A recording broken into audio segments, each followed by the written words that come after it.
Tous les champions F1 gagnent dans les zones grises. Alors, Alonso, ouais, bon.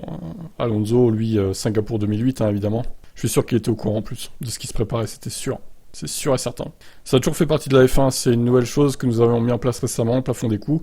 Mais il y a toujours des choses aérodynamiques que vous pouvez explorer, des zones grises. Et les gens qui gagnent des championnats, ils les gagnent en exploitant ces zones grises. Et puis les autres équipes copient et finissent par atteindre ce niveau où ils interdisent ce truc qui est autorisé après une ou deux courses.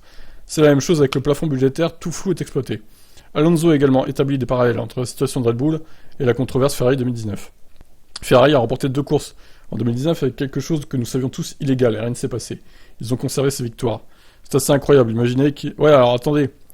Ils ont... Ouais, mais justement, il dit, imaginez qu'ils aient remporté le championnat. Ils l'ont pas fait. Ils l'ont pas fait parce que c'est Ferrari, quoi. Faut pas trop en demander non plus. Même avec un moteur illégal, ils ont pas réussi à remporter le championnat. Donc c'est dommage pour eux. Mais bon, en même temps, je pense que là, il y aurait eu une disqualification, hein, clairement. S'il y avait eu une win du championnat. Ou des deux d'ailleurs. D'un championnat ou des deux. C'est très difficile à avaler, mais nous devons compter sur les personnes qui ont le pouvoir et leur faire confiance.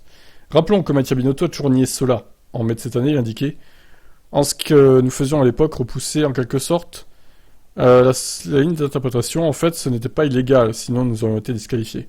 Alonso semble enfin être d'accord avec Verstappen sur le fait que nombre de leurs rivaux sont hypocrites. Je me souviens pas d'une équipe championne qui n'ait pas exploité un élément qui a surpris les autres équipes.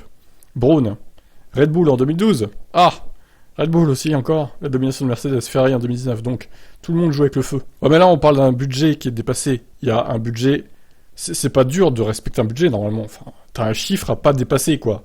Il n'y a pas de zone grise ou de flou. C'est juste des chiffres à pas dépasser, quoi, au bout d'un moment.